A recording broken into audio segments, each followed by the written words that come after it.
90% जो शेयर गिरे हैं, जिनमें काफी ज्यादा दिक्कतें रही हैं और ऊपरी स्तरों से शेयर वाइप आउट हो चुके हैं, उसमें एक नाम आता है इजी माई ट्रिप का। 85% ये शेयर ऊपरी लेवल से नीचे आ चुका है। 36 रुपए के आसपास के इसके ऑल टाइम हाई थे, एडजस्टेड ऑल टाइम हाइज। और पीक मार्केट कैप 13,000 करोड़ रुपए के आसपास थी। अब मार्केट कैप 2400 करोड़ रुपए रह गई है और भाव 6-6.5 रुपए पहुंच गया है। 85% साफ हो चुका है। ये company travel related product provide कराती थी और majorly rail ticket, holiday packages, tickets, बस टिकट, टैक्सीज, एंसिलरी सर्विसेज, ये सब कंपनी प्रोवाइड कराती थी। एक समय पर कंपनी का धंधा बहुत ही बढ़िया चल रहा था और चीजें भी बहुत बेटर साइड पे थी। टूटा क्यों? पहला तो वैल्यूएशन, पीक वैल्यूएशन 50 से 80 के आसपास है, जो कि सस्टेनेबल नहीं थे। उस भाव पर पहला कंसर्न ये दिखाई पड़ रहा था। और असेट लाइट डोमिनेंस था, हाई मार्जिन सस्टेनेबिलिटी थी, जिसलिए बाजार ये वैल्यूएशन दे रहा था। लेकिन एक्चुअल में इतना वैल्यूएशन बाजार देता नहीं है आमतौर पर। Growth slow down, post Covid boom company को मिला था, लेकिन वो धीरे धीरे धीरे धीरे ग्रोथ स्लो होती चली गई, नंबर्स वीक होते चले गए। और मार्केट को सबसे बुरा लगता है डी एसेलरेशन, यानी किसी भी चीज की ग्रोथ के अंदर धीमापन आना, ये बाजार को पसंद नहीं आता है।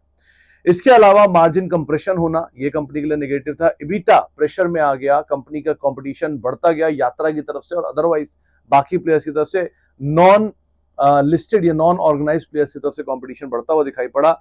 एक और बड़ी चीज की प्रमोटर की तरफ से भी यहां ब्लॉक डील्स होते हुए दिखाई पड़ी, जो बड़ा कंसर्न था। मल्टीपल ब्लॉक डील्स प्रमोटर की तरफ से आते हुए दिखाई पड़ी, जो कि एक बड़े कंसर्न की तरफ तौर पे देखा गया।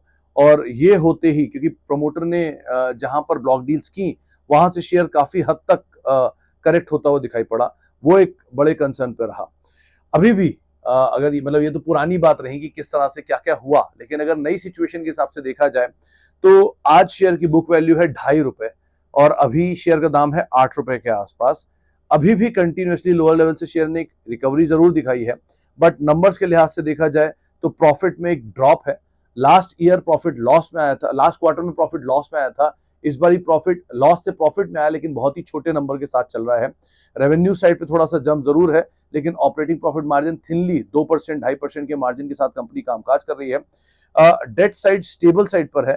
कैश फ्लो में ड्रॉप है, अगर क्यू ऑन क्यू बेसिस पे देखेंगे या वाई वाई बेसिस पे देखेंगे तो कैश फ्लो के अंदर थोड़ा सा ड्रॉप आता हुआ दिखाई पड़ा है। प्रमोटर एंटिटीज का जो पहले का ब्लॉक डील था उसके बाद स्टेबल हुआ है, लेकिन एफआईज की तरफ से हिस्सेदारी लगातार बिकते हुए दिखाई पड़ रही है कंपनी के अंदर। और सबसे बड़ी बात, रिटेल होल्डिंग इस कंपनी के अंदर मासिवली बढ़ी है over a period of time. तो नंबर्स, वैल्यूएशन अभी भी कोई बहुत कंफर्ट में नहीं है, लेकिन अर्निंग्स पार्ट जो है वहां पर सबड्यूड अर्निंग है, फ्लैट अर्निंग है। अगर अर्निंग में पिकअप नहीं आता और वापस ग्लोरी नहीं आती है तो ये कंसर्न कंपनी के लिए जरूर रहेगा। तो इस पार्ट को आप जरूर ध्यान रखिए। कोई भी निवेश अगर आप कर रहे हैं तो ऑब्वियसली अपने वित्तीय सलाहकार की राय लेकर निवेश करिएगा, लेकिन कुछ आंकड़े आपके सामने रखे हैं इजी ट्रिप को लेकर कि क्यों टूटा और अभी क्या सिचुएशन इसके अंदर दिखाई पड़ रही है।